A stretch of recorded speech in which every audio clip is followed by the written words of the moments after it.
Previously on Tabletop Trouble. After splitting up to deal with the chaos befalling Ashvale, Raev, Kako, and Lessa finally catch up with Singri, the illegitimate merchant king of Ashvale. Being indebted by Galamar, the elemental lord of air, Singri had used a wish to claim his station.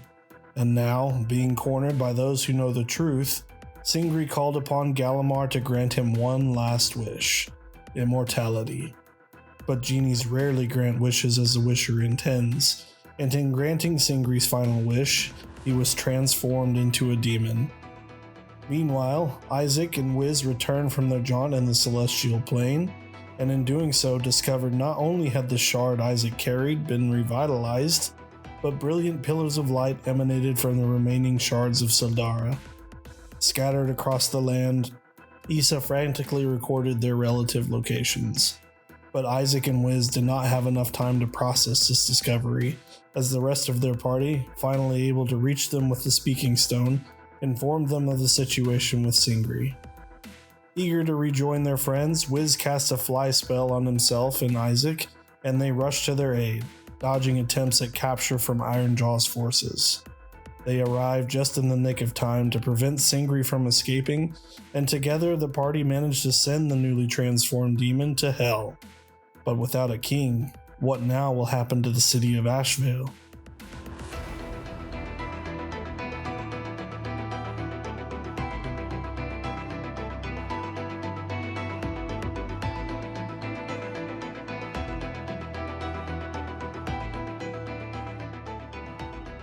As Singri's body falls in front of me, taking a couple steps back, and I'm just gonna slump up against the corner of the room, just kind of like curl into a ball. Yeah, as you like collapse in pain, you hear a voice in your head just says, my, Jesus isn't Christ. that delicious? If I have to hear you after every single battle, I'm gonna lose it. Oh, you and I are far closer than you could ever realize. I'm always going to be at your side, Whizz. Yeah, what's my middle name? Do you even know your middle name? Whizz, what's your last Do you even know name? your real name? Oh. The point of the question was you don't know my real name. So, Oh, I know a lot more about you than you even know about yourself. can I sob out a little bit? Can I get some healing? Yeah, I'm gonna make sure Lessa's okay. Lessa seems fine. You go over to talk to her, and like that shield that she's made out of water and the trident, like she takes a deep breath as it falls to water at her feet, and she says, "Oh, well, that was hard." Good job, though. I'm gonna give her a little high five. Yeah, she holds up her hand and does a not a like enthusiastic high five. You could tell she's kind of drained just from having to concentrate. I've made a decision. I want to drag myself up off the floor again. Stand up. I want to walk over to Singri and cut off his head. That is my trophy.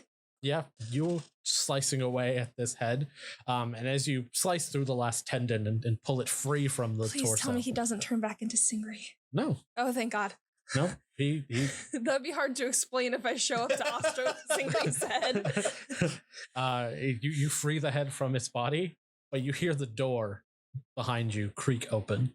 Oh, fuck. Oh, fuck. Okay, I turn around. What now? And stepping through this door is a very intimidating looking lizard man.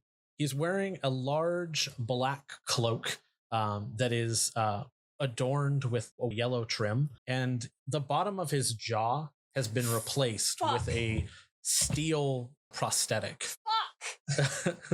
I don't have time for this Iron Jaw! As he steps into the room, his boots echoing through this now silent entryway, he's joined by about 13 guards. And he says, well, isn't this a sight? The same terrorists from the tower come here, killed all the guards, standing over the corpse of a demon. Gotta say, it looks a little sketchy. What did he just call you? Did you just call them terrorists? What do you want, Ironjaw? So my reputation precedes me. It's also a little obvious. He laughs and he says, Oh, no. See, I came here to arrest the criminal known as Singri Mistwalker Ash King for crimes against the kingdom. You're a little late. Oh, You can have his body. so this is what is left of the Ash King, then. He walks over to the corpse. He gives it a swift kick with his boot. Okay. Magical terrorists who came in and committed murder on the lord of this town. Okay. So what you're saying is there's no way out of this other than disposing of you. He says, Whoa. You are There's more than blood willing trickling to out try. of my mouth. But I don't Kako believe just takes that- a fat step backwards. not take this fight. I'm still sitting in a corner. I don't believe that any of you, well, he looks at Isaac, Kako, and Lessa. Most of you are in any position to fight. Looks like a stiff breeze could blow you over. Fucking try me. I says, no, we're going to do things civilized.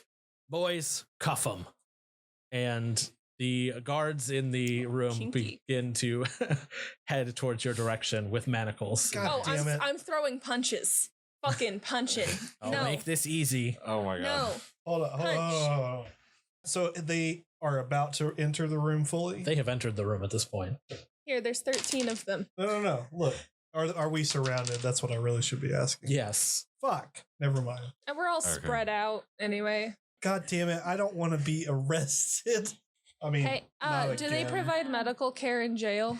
He says, you will be well taken care of. I wasn't asking you. I'm asking the fuck you, and I'm still punching anybody who comes near me. Yeah, make a strength saving throw with disadvantage. I have advantage though. I've evaded Then arrest for no advantage. Okay, I didn't look You- at that one. I don't know what it was because we were arguing.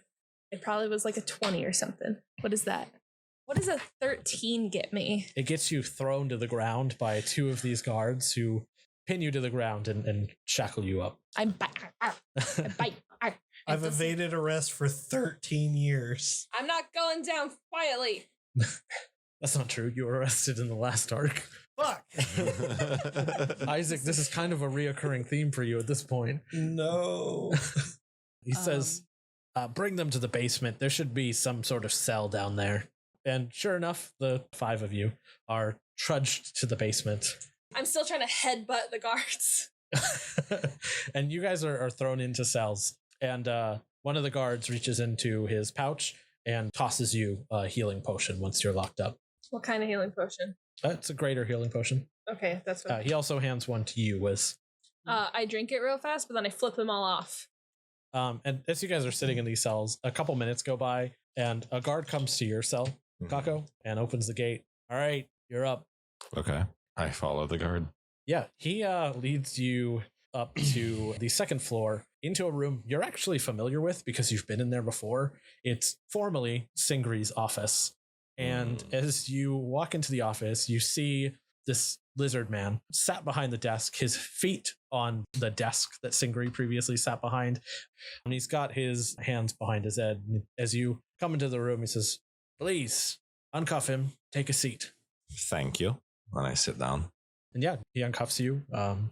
Well, I must admit, our immediate introduction may have been a little unpleasant, but you have to see things from my point of view.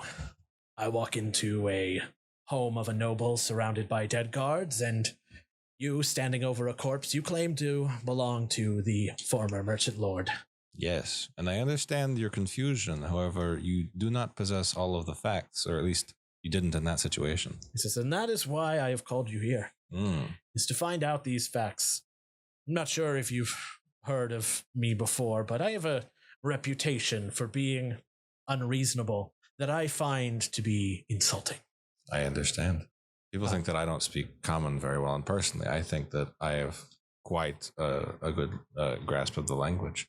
Yeah, he reaches back and he pulls a book off the shelf. He says, yes, I may not have been immediately familiar with your works, but I've become familiar in the last 20 or so minutes. And from that introduction, I assume, no, I'm confident that you would arrive to the conclusion that I'm not a man who's interested in politics and who's in charge of what and taxes and all that, so long as I get to, kill the monsters who eat the baby. Is that your intentions here in the city, is to kill monsters and protect people? To a certain degree, yes. And how did you know the Merchant Lord? We were hired to do a job by the Merchant Lord. We are members of the guild in town. We were sent under the mountain to hunt down a beholder. During our investigations, we uncovered several factions as well as some foreigners who seemed quite interested in meddling in the city. He cuts you off. He says, that's far too much details. All I wanted to know is how you knew the Merchant Lord. He hired you. Yes. He says, and that was the extent of your relationship. We did also do a security job at one of his parties recently. And he says, is that where this comes from? He flips that book open, revealing an autograph that you had previously left for Singri. Yes. We met. He had a confrontation with one of our associates, and I placated him by giving him this signature as he was a fan. And which associate was that? Uh-oh. I can't remember. That's not a lie. I can't remember. The quote-unquote confrontation in which Whizz accidentally almost killed Singri by standing on a table. Okay, now I can remember. No, shut up. That's out of... But Kako doesn't remember. I saw your friends fleeing the tower. Do you know what it is they wanted there? As I mentioned, while we were under the mountain, we found a whole bunch of people who were interested in messing with the city. I think something that happened down there may have also happened up here, but they went there to see if they could fix it. And did they? Well, I'm not sure what happened in the tower. It does appear that whatever catastrophe was going on has been stopped. Yes. All right, that's all I have need from you. He gestures to his man, who once again handcuffs you. And says, I'll be sending for your friends next. And he sends you back downstairs. Okay. Kako, you're alive. Yes. And yeah, once again, you're locked in your cell. Your companions in cells near you. I don't see any reason not to just be honest with them at this point. Well, I mean, what did they do? Did they torture you? No, he just asked me what happened. Whizz, the guard, after dropping Kako off in his cell, opens up your cell. And I'm curled up in a corner, kind of like muttering to myself. yeah, he grabs you by like the scruff of your collar and like lifts you up off of the ground. I'm a little jaded right now, so I'm just going to kind of let this happen. Yeah, he drags you upstairs and throws you into the room Kako was brought to. And he unshackles you, and you see Ironjaw, and he looks at his man and says, now, no need to be so rough. Says, I was uncooperative, just doing what I had to do. And he shuts the door behind him. He says, so, you want to introduce yourself? You kind of see Whizz looking down at his hands and then looking back up at Ironjaw and kind of recalling the events that happened and then, whispering to himself and kind of like patting his head a bit and being like, I'm just here to save my friends. No, I'm suffering. No, I'm trying to make it through. I'm just... He looks at you and says, you seem to be unsure of yourself. Who are you? Says, my name is, well, preceded by a title in most formal situations. They call me the Dread Captain Ironjaw Nakul, Merchant Lord of the Zetinian Archipelago. Yeah, that's a pretty unforgettable name, but it doesn't really ring a bell. I didn't anticipate it would, from the reports I've gotten from my spies. You are an outsider in this city. I'd like to think of myself as, I can fit in anywhere. Certainly have made yourself fit in quite well in this city. Found a home pretty much immediately through your connections. Became buddy-buddy with the local merchant lord. That's not something that happens to normal people, especially not in their first month in a city. First of all, he never liked me. He assumed I was the wrong person, which just entirely racist. I'm sure you know. I've never had a pleasant interaction with the man, so yes, I can understand. Well, I'm glad we could see eye to eye on that. But yes, quite the abrasive little guy. Yeah, and then when he came to us demanding to do that job after his whole, party thing, when I was just trying to liven it up and he shut me down, totally disrespectful. One of your companions mentioned a confrontation between a member of your party and the Merchant Lord. Do you know anything about that? No. Make a deception check.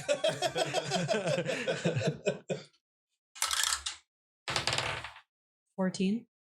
Continue. Listen, the man is utterly disrespectful. When he sent us down to those old ruins, he was really setting us up for failure. What was the job? Your previous companion, Kako, mentioned something about venturing into an old dwarven city, an army of goblins. I'm going to be real. He went on and on. Whizz kind of starts like muttering, like recalling past things, but it all just seems kind of jumbled. And then he looks up and he says, honestly, all I can remember is the pain of it. Appears this one's not going to be much help. I saw you fleeing the tower. What is it that you wanted there? What did you seek? To help people. Is that your intentions here in the city? Is to help people? Well, tell my friends and family. Well, thank you for sharing what little you could with me. Guards, take him back downstairs. Wait. One more thing. Did you get that sick iron jaw?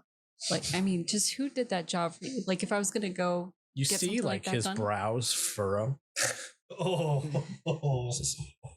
Take this one downstairs and forget what I said about being gentle. And the guard comes in and, like, roughly grabs you and drags you down the stairs. All right, we'll let it happen. Yeah, and you see a couple minutes later, Whizz being dragged back to his cell, and he's thrown in, almost unable to keep his balance as he's shoved into his cell. I mean, his name is literally Ironjaw. If he didn't want me to bring it up, he shouldn't be called that. Oh my god, the Whizz. Anyway, It's kind just of don't bring it up. insensitive. What? It looked cool. Like you just calling out disabilities up in here? I said it looked cool.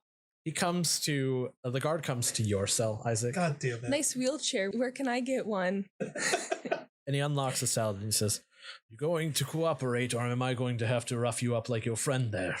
No, let's just get this over with. Yeah, he leads you up to Singri's office, and as you walk in, you can see Ironjaw. He's going through the books on the back, just kind of scanning through, picks up a book, looks at it, throws it to the side. Do I need to dodge? No, he's not throwing it at you. He just tosses it to the side. Okay.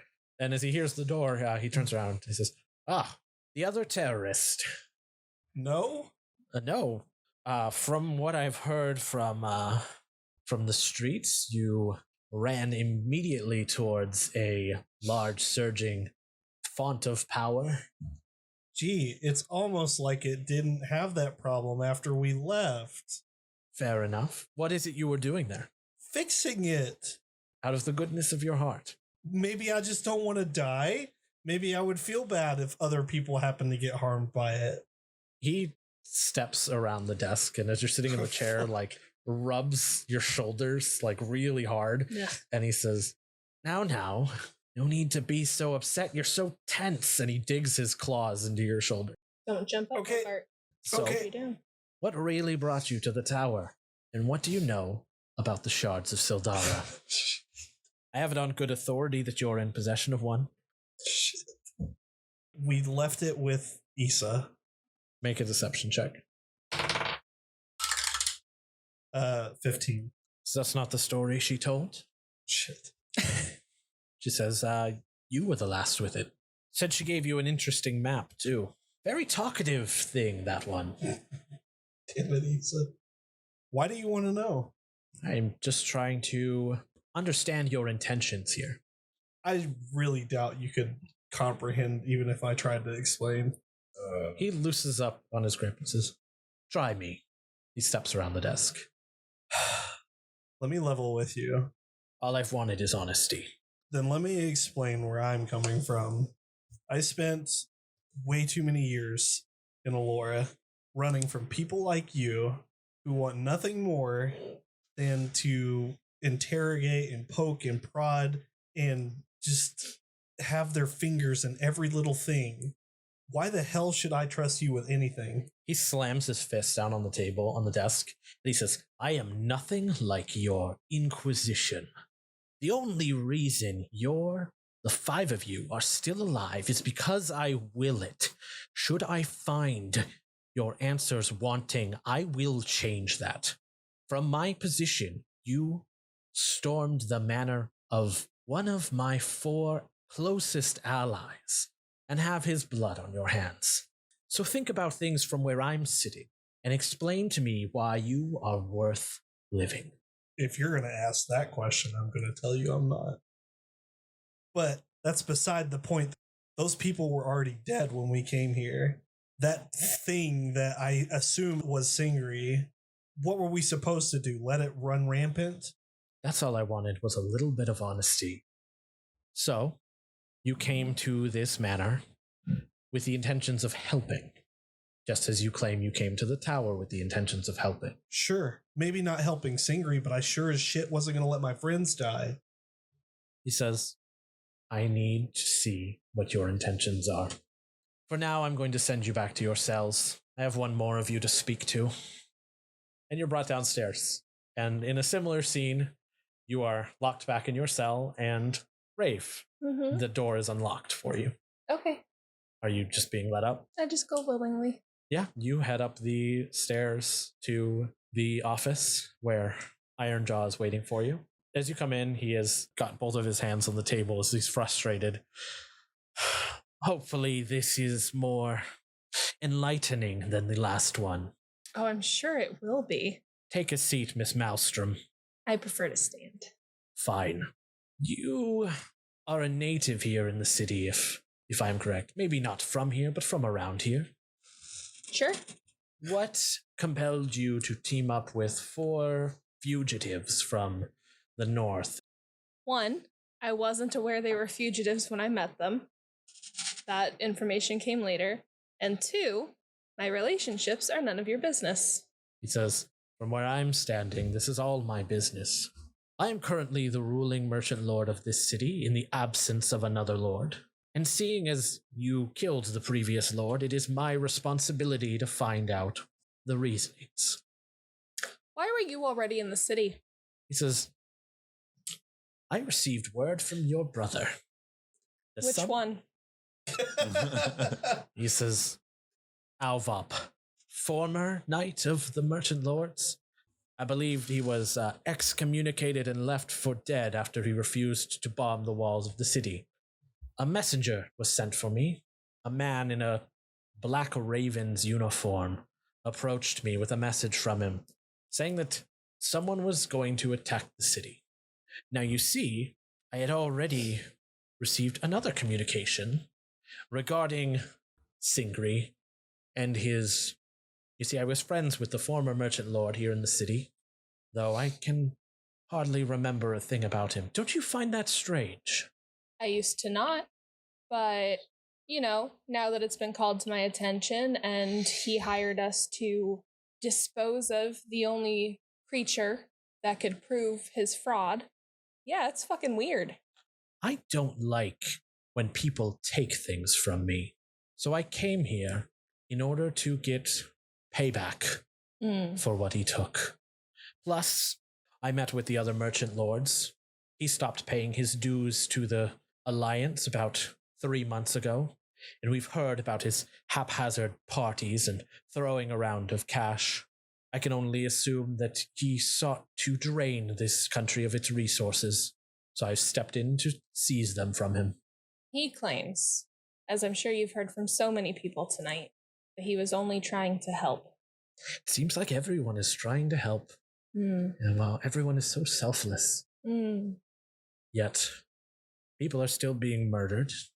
There are bombs being planted in the walls of the city. If your companions are to believe, an army of goblins was raised in the underground. The chances of them being alive at this point is pretty slim. I'd be more concerned about the horde of spiders. Noted. So what do you think of all this? These ravens, the eyes of the city, Singri. I think it's all bullshit. He laughs. That may be the first honest answer I've gotten all night. What do you want from us exactly? Answers. And if we don't give you the answers you want, you frame us. Oh, I have no intention of happened. framing you. I'll just execute you. And he says, all right, you can return to your cell. I will gather you shortly.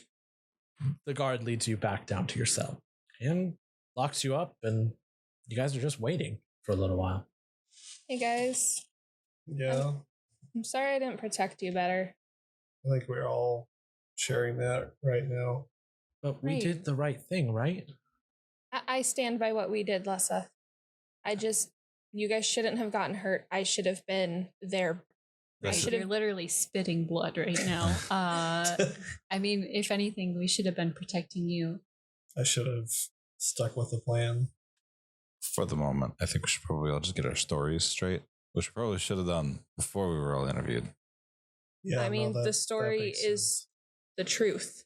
Singri hired us to do a job with misleading information. When we got the information about Singri being a piece of shit, we didn't kill the beholder. The beholder is still in charge like he always has been. Did He anybody knows about the shards too, though. Did anybody mention the weird wish monster? No. What Hmm. wish monster? The thing that gives him the wishes that turned him into a demon. Oh, you weren't there for that. What? Wait, what?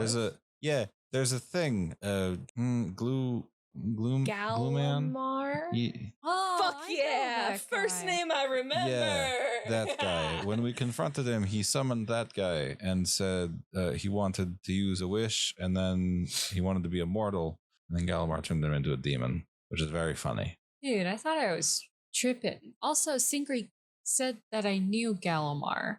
So Okay. that's weird. Perhaps that is pertinent information that we should make available to I mean, I do know In- Galamar. In Fighty man. feet, how far away is Ironjaw from me roughly? Like straight up, across? He's upstairs, through about 2 stories. It's probably outside of the range of your telekinesis. 120 feet. Yeah, probably outside of that. Okay. Are there any guards? Yeah, there's like 10 guards down here. Hey, you. Yes, what do you need? Can you pass a message to Ironjaw for me, please? Sure. Can you let him know that none of us thought to tell him Singri became a demon because he had wishes from Galamar?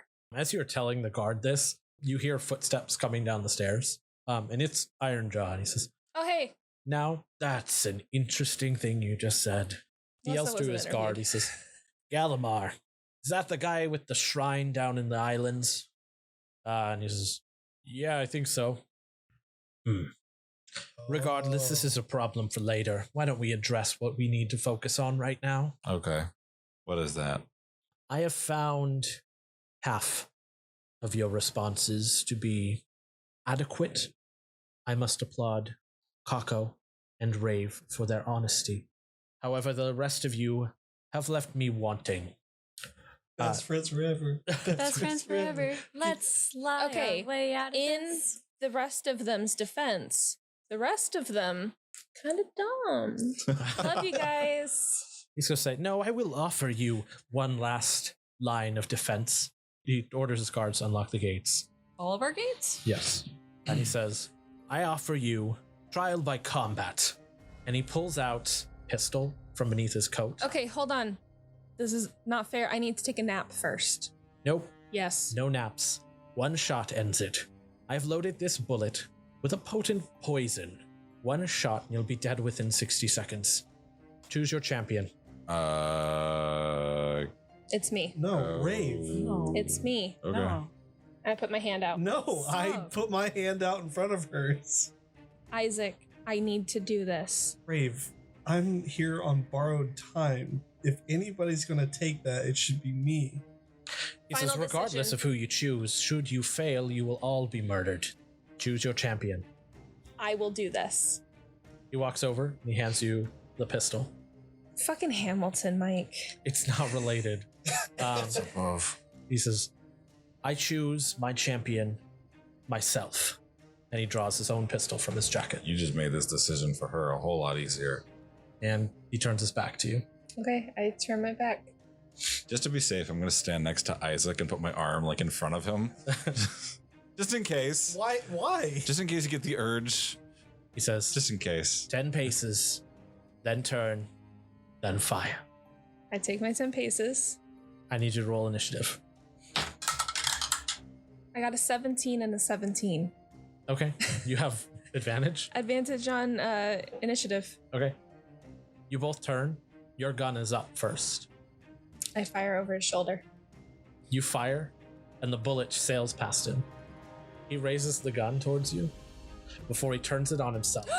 No! And as he pulls the trigger, nothing happens. He says, "Strong to your convictions to a fault. I like you. Despite your hesitance to trust me, you're lucky someone has spoken up for you." And he whistles, and a guard pushes Radek down the stairs. And they're covered in bruises and cuts. I run to them. Yeah, you run to Radek. Before Radek speaks, Kako just lets out an audible, awful groan. Just, ugh. They have been forthcoming with information that speaks highly of you.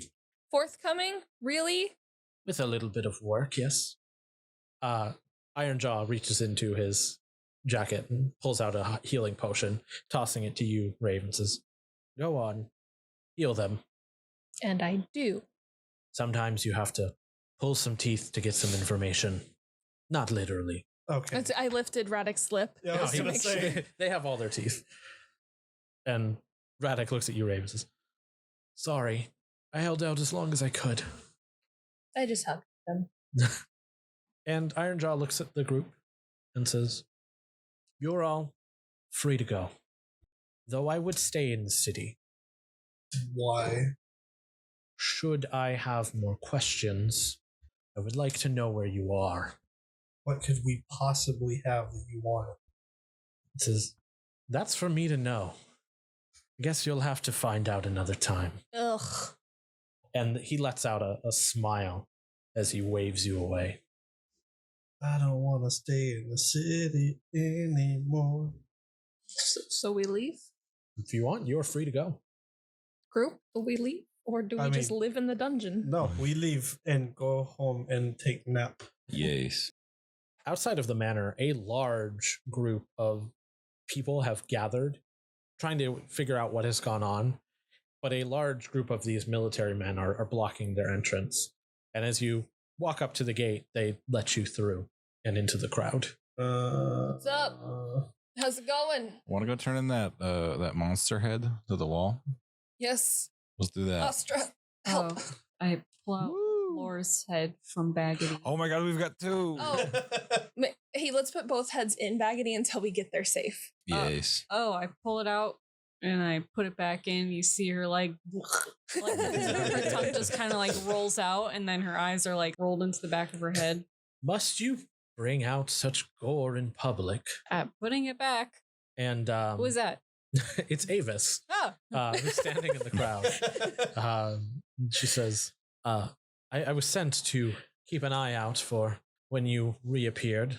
I had word that you are being held in the manor, but it looks like you've made it out in one piece." And she looks at Radek and says, "Well, relatively one piece." it was tough, but I know you're happy to see us.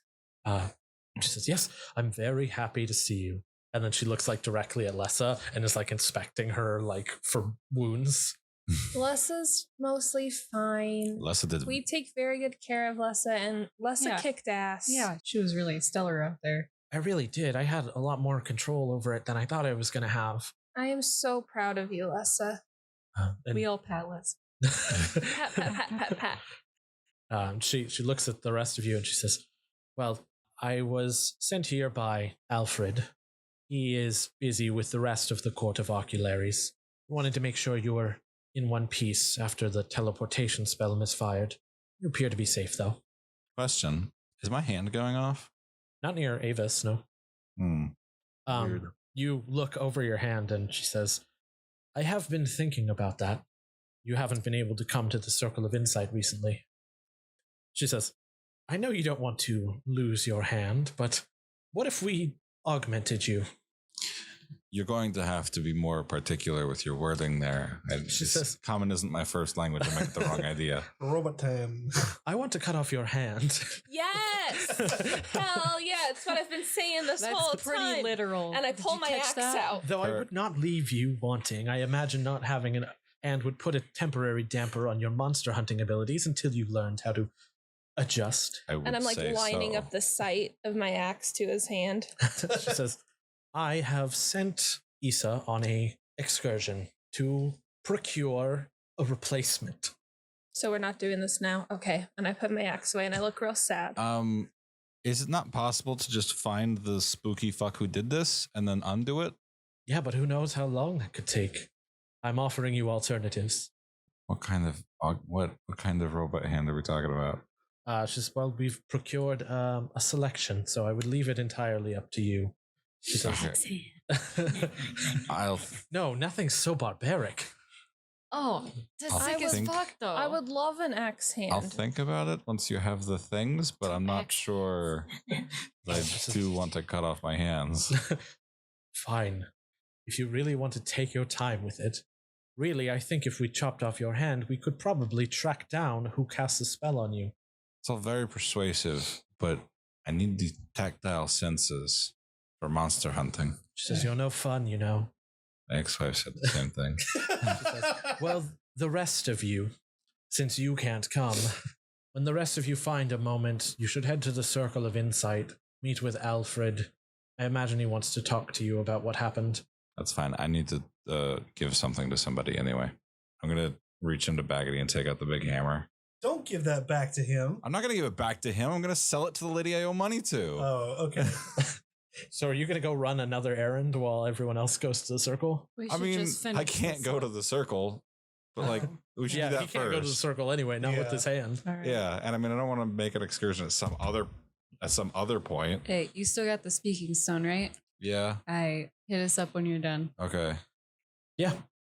You, Kako, head up to, with Lessa, I'll say Lessa goes with you. Okay.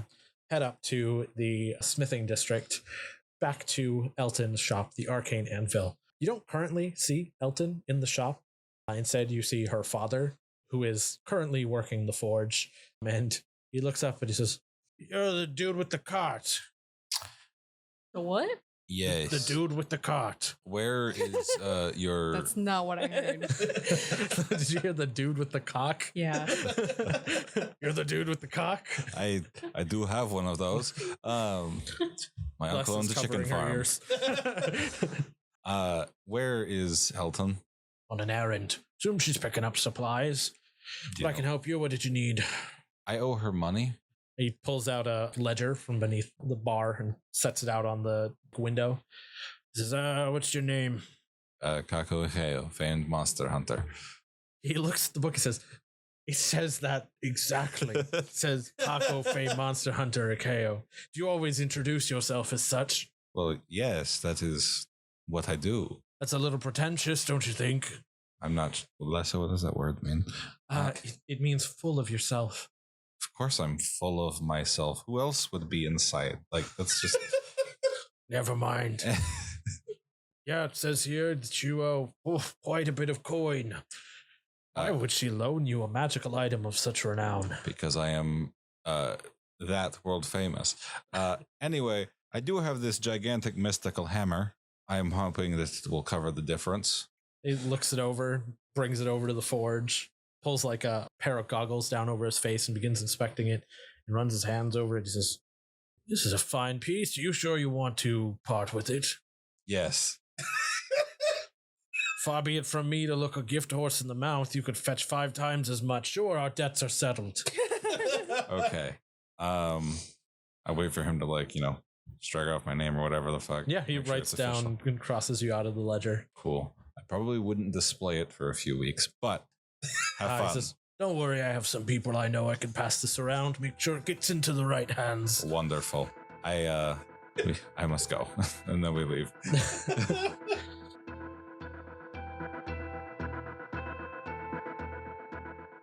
Hello, whoever is on the other end of this listening orb. I have finally arrived in the city of Mornstead, and find myself at the doors of the illustrious Guild of the Tempered Dragon, one of the most renowned mercenary guilds in all of Allura. However, in my haste to flee my tower, I appear to have forgotten my coin purse, and they will not let me, Marbles, the update Warlock, enter the premises. While I beg for money, I will deliver you the latest updates. First up, we've changed editors. No more empty promises from the previous one. It is entirely out of their hands now. They are much more motivated and organized, so I'm sure you'll see great things from them. Until something better comes up, we are still active on the flaming hell pit that is Twitter. You can follow us at Tabletop Trouble and let us know what you think of the show. On that note, remember to leave us a rating on your podcast app of choice. It helps spread the show to new listeners. As always, our theme music is the track Light Years From Home by Andromeda. They really give us the sound we're looking for.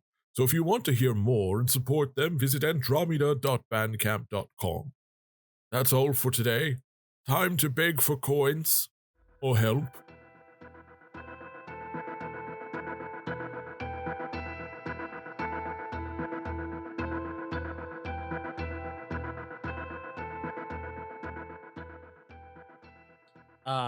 At the Circle of Insight, the three of you walk in with Avis, and you see the entryway is dark, like the lights have been dimmed down. You can see Charb sitting at the desk, and he says, "Sorry, we're closed." And then he sees Avis, he's like, "Oh, never mind. Come on in. He's still upstairs. They're arguing amongst themselves." I'll try to pet Charb on the way by. What's your AC? 13. He nips at you, but you're able to pull your hand out just in enough time. Hands to yourself, pal. I give him some cheese that I have in my rations pouch. Oh, you're the best. Yeah. So when I bring you treats, you just get mad? Look, I know you want something. I don't want anything. You just got an untrustworthy look to you. See, Isaac's Isaac's literally dejected, completely dejected. you know the normal SpongeBob picture where it's just literally like a circle sponge like this? That's Isaac. How does it look like he wants something else? telepathically, He I says- tell Isaac, the trick is I never try to pet Charb. I let him come to me. Does he? Once. It was magical. Plus, the big man upstairs doesn't hold you in the highest regard, so Ooh. just by connection, I'm What did I do? kind of He's indifferent his in general. uncle. So? Doing like the Charlie Brown walk, like upstairs. Yeah, you step up the stairs and into the shimmering galaxy that leads into the upper chambers of the Circle of Insight. And as you step into it, you appear in a room you've never been in before. It's actually not much of a room. It's kind of a short hallway with a large set of double doors. And there's a small placard next to it that says, "No entry without permission." And you can hear muffled voices yelling from the other side of this door as if there are people arguing amongst themselves. Hey, Avis, do I have permission? Well, I would assume that since you're here, yes, you do have permission. I swing open the doors. Oh. What's up, bitches? Yeah, Raev pushes the doors open and they swing open, revealing a large dome-like room with a circular table set in the middle of it. There is carvings on this table that reflect a large eye, and sat behind the table, just floating above it, is Zizix the Beholder. You can also see 6 other members of this court of ocularies sat around this table. Oh, I get it. Are you about to make the connection of the Eye of Beholder thing that you made a connection to like 3 months ago as well? Yeah, but this time is Whizz. Okay. Okay. If it's in character, that's different. Okay. Yeah. To the right of Zizix, you see Alfred, the human wizard who oversees the Circle of Insight. He's a wizard. Yes. Write that down. Seated immediately next to him, you see a couple more familiar faces of people you recognize. Issa. The first one you see is Ostra, the head of Oh the my Axros. god. Oh. The second one you see, Whizz, you have the most connection with. You recognize Tomlinson sitting at one of these chairs. Hey, what's up, my man? I'm gonna go out for our secret handshake. You see Elton Swiftmallet sitting next to Tomlinson, which would explain why she wasn't at the shop when Kako went to meet her. And then the last 2 are people you don't recognize.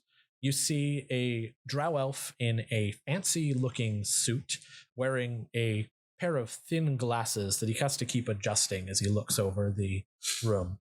And the final member is a half orc who is wearing like a work apron, and he has kind of a single monocular goggle over one of his eyes. But the whole room goes silent until Tomlinson says, "Finally, someone here who knows how to get something done." The rest of the room reacts. Astra kind of like looking down and twiddling her thumbs as if she feels like she's lied to you. She says, "Sorry I didn't tell you sooner, Raev." I didn't think you were legally allowed to tell me. "You're right. They would have killed me if I had." All right. What other problems can we solve for you? No more problem solving. Hold on. I think we should be let in on the loop. Well, I guess. I'm not actually volunteering. I'm reminding them that we've solved a lot of problems for them. So it was more rhetorical. Sure. Oh. The Zizix turns and addresses the party and says, No more problems. We're here to reward you for all the good you've done for the city." And he turns to the drow elf and says, "Pay them for their work." And the drow elf lets out a sigh before he pulls out from beneath his jacket a large sack of coins, like comically large, like something you'd see a bank robber walking out with. And as he pushes up his glasses and walks to you, he hands you this super heavy bag. And he says, "I hope you'll find this sufficient. It's not nearly as much as Singri was offering you, but perhaps it will sate your appetite for a while." Yeah, well, Singri probably didn't expect to pay us because, he thought we would die. And he hands you this sack filled with 5,000 gold pieces. Oh. Cha-ching. Well, I gotta tell you, 5,000 is a bit of an upgrade. I have 0 gold pieces. I don't remember if I spent it all on fancy clothes or on magic water, but probably both. I spent it all on Baggedy. Oh, I still have Broggedy in here. Hey, can we turn in Broggedy as a trophy? Probably. Oh, he could be the talking head of Austra's bar. Astra, I have a phenomenal idea for you. Hit me up later. Come back to me. We'll work something out. May have a new bar assistant for you. 2. The half-orc says, "You brought something from the ruins. May I see it?" And he like stands up and like his apron is like filled with tools that kind of jingle as he walks How towards you. tall is he? He's like 8.5 feet. Oh, Dude. yes, I good mean- sir. You're probably going to regret this, but hey, you want to get Broggedy out? You named it. No, that's his name. I'm sorry, I don't understand. You'll understand soon. I reach into Baggedy and I grab the remnants of Broggedy's head.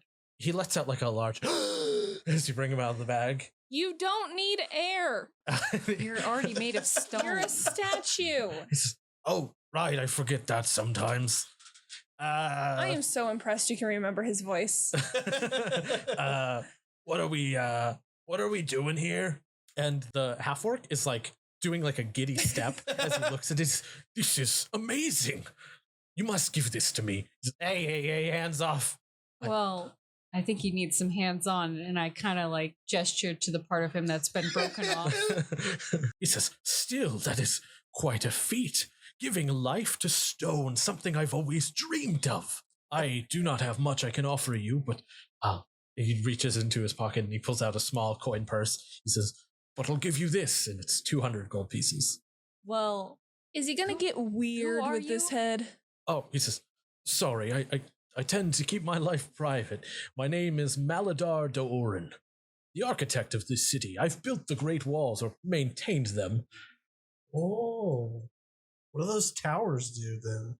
He says, "Now those are a feat of quite some renown. They were built here a millennia ago by some sort of ancient civilization. They sap energy from the ground and can be used to enhance all sorts of magical abilities. Mostly we use them in case of a volcanic eruption in order to protect the city." Oh. Broggedy, I think it would be best if I give you to him so he can help prepare you. "You can give me a new butt?" "I can certainly try." And you can see him like almost weeping. Wait, who's he? Which one is Maladar. weeping? Okay. Can I come visit your workshop sometime? He says, "Yes, absolutely. I'd love to show you my work." All right. Brogody. Also, you can keep the money. I don't want to be paid for him. He's a person. He can go where he For a wants. living being. Yeah, it seems a little harsh. We're Brogody, not here's your new slavers. papa. You can keep the gold. Oh, well, thank God I don't have to be in that stinky bag anymore. Also, he's not a person. He's a piece of rock. It was a pocket dimension. It's Can't not smell anyway. Why do you keep you got me. Thank you for taking Brogody. Oh, no. Thank you for bringing him to me. It means a lot. We have a strict no return policy. No, I wouldn't dream of We're it. not paying. We're not getting paid for I this. don't want him back. Well, I'm gonna go visit him. You can go visit him, but I don't want custody again. Yeah, he takes Brogody. Well, if there isn't anything else, I'm going to head back to my workshop and investigate this new discovery. Oh, you're just allowed to leave the meeting? Yeah, weren't you guys in the middle of something? They can handle it. I give my vote to Zizix. Okay. Oh, we're voting? Can I get Probably a not vote? us. Zizix. Zizix looks at you and says, well, all we are discussing is who we could possibly appoint to lead the city should that become an option. And you hear the drow elf scoff at this. Frankly, I find this whole affair to be a waste of money. Mhm. Things were perfectly fine under Singri. He may have been an idiot, but he was a useful idiot. Now the whole city is up in arms. We have a dead merchant lord we have to try to explain, and who knows what that cur is going to do to this city now that he's in control. And the rest of the group begins to talk amongst themselves, arguing again. I mean, it seems pretty straightforward. Singri was corrupt. He was stealing from the city. He snapped. He started killing his guards. We stepped in. Alfred says he was very beloved by the people of this city. By using his wealth to win them over, he gathered quite a few allies who will probably want vengeance. But that's what we're here for. We'll shut them down. Zizix turns to you and says, hopefully we can downplay your involvement in all of this. It would be nice to reward you as heroes of this city, but I believe this matter should be best kept between us here in this room.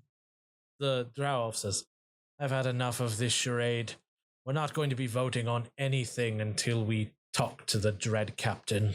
Says there are more important things. Also, Ironjaw thinks he's already in charge.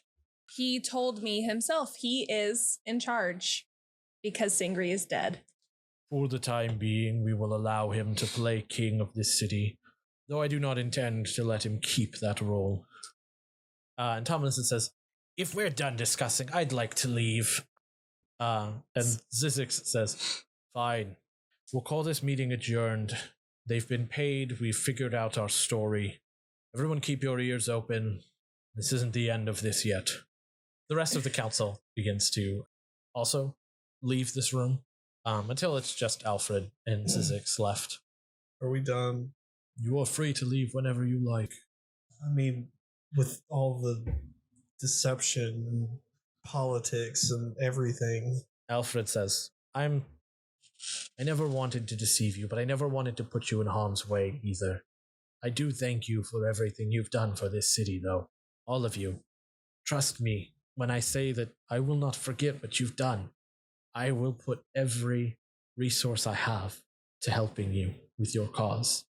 Should you need anything from the circle, you are free to come and ask. I will put out searches for the rest of the shards. Well, maybe you don't have to search that hard. And I hand him the map Issa drew. This will be helpful. He unrolls another map and begins copying this down. He says, you keep yours. I imagine that will be useful for all of us. I think that should be our next priority. I agree. Zizix, sir. Yes, what do you need? Well, I seem to have a problem in my brain. My brain. He floats over and looks at you rather intently and he says, I could sense the void in all of you, but it beats strongest inside of you. You have been touched, anointed. Oh shit. Yeah, I don't like that. If we're gonna keep fighting this Ascendant Council or whatever they are, pain in the 6 other fuckboys, Can I just say, I really like the idea of like all of this ending horribly, and then Whizz ends up being the progenitor of a new race of beings. Wait, that could be our That TPK. could be the canon ending. Just a bunch of Shit, dude. stoned ass It's blue not like people. we didn't have alternate timelines in the last campaign. There's a good end, there's a bad end, and there's a neutral end where Whizz wins. Oh, there's a million different endings. Just depends on the path you guys take it. That's Then there's true. the several fanfic ends. Is there anything I can do to subdue it so they can't find me so easily? The annoying one keeps popping in when I least one or two, which is all the time recently. He says, "They've opened a door into your mind. With enough energy, perhaps we could slam it shut. Lock it. That entryway will always be there. I will work with you in order to try and control this. I am the closest thing that you have to the council. While I may not be a member of them, their whispers haunt me too. Everybody's going insane. I can't promise you anything, but I will do what I can to help." Yeah, I don't see any issue with that. Are you guys leaving then? Yeah, You guys make your way out to the entryway to the Circle of Insight, out into the bazaar, and you see Kako approaching you. As you look over the bazaar, it's turned over, all the stalls have been torn down, and you can see people digging through the wreckage, trying to salvage what little remains. And there's a large gathering of guards just in the streets, watching over everything. It's almost as if this city has become put under martial law.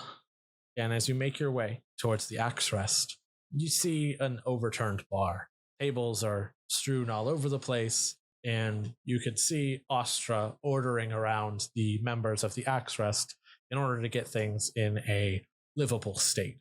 She says, "All right, everyone, get this place cleaned up or I'm not going to serve any ale tonight." And you hear like a groan from the bar as they continue cleaning up. And you see Radek and Thorak. Thorak is patching up Radek, and she takes like some big steps towards you. "I was wrong about you. I would like to," and she bites her tongue a little bit, "I would like to apologize for any hostilities that I may have had or harbored towards you and your group, Raev." I'm cool. "Cool." She holds out a hand to shake. And I shake her hand. Yeah, she gives you like a strong grip. I am still dying. Please don't squeeze me too hard. "Thank you for saving this city." Ostra walks over and like shoos Thorak away. Just let them get some rest. Where do I put the spider lady head? Yeah, we got two things for the wall. I'll take them. I'll make sure they're stuffed and mounted. There we go. And she takes the heads to be stuffed and mounted on the wall. She says, "Please go rest. You look like shit." Yeah. I'm gonna go home. And yeah, you all go to your beds and rest up for the night. You guys hang out in town, slowly getting used to the martial law that has taken over the city. Fuck your martial law. It doesn't get better, but it becomes more familiar. You get used to the sight of guards, as it appears that Ironjaw Nakul has taken a liking towards the cushy city life and is not intent on leaving.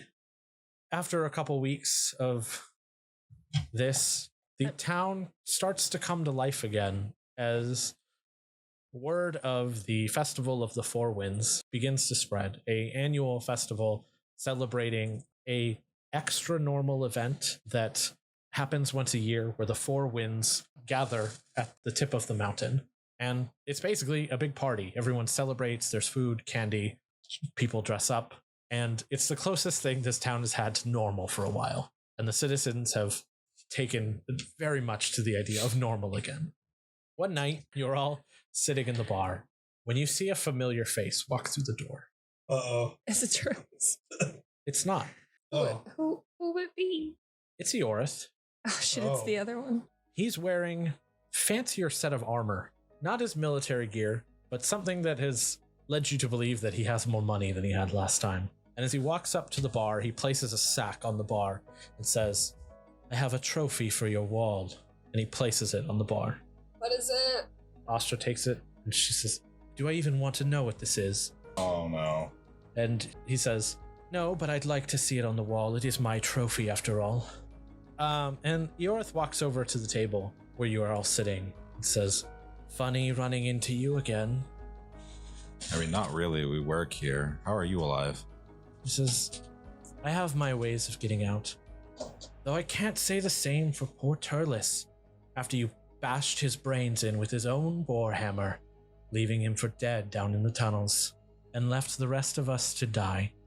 That's the story I've told. Okay. To whom? To the Inquisition. Farewell. And he turns to leave. What's in the bag? Fuck. Isaac, make a perception check. Is he still one-legged? Huh? Is he still one-legged? Yes. He didn't grow his leg back. Well, I don't know. 12. Get a robot hand. As he turns to leave, you see on the back of his arm, beneath some bandages, a black rash starting to form. Oh boy. And he disappears through the door. Nobody touched him, right? No. I was gonna. Besides the bag on the table. What's in the bag? Yeah, you see Astra like cautiously Not the approaching time. it. Wait, but wait. Astra. I I pull out my alchemy kit and I use like some forceps to try to like pry it open. Yeah, as you do, it lets off like a fog, but it quickly dissipates. I continue to gently open the bag. Inside the bag is the infested head of Tuck. No. Astra, you can't put this on the wall. She looks and she says, I don't want to touch that thing. What We- is it? Don't we touch need it. to get rid of it. It's infectious. They know more than I do, but anybody who touches this will end up dying. She like, Yep. "Well, get rid of it.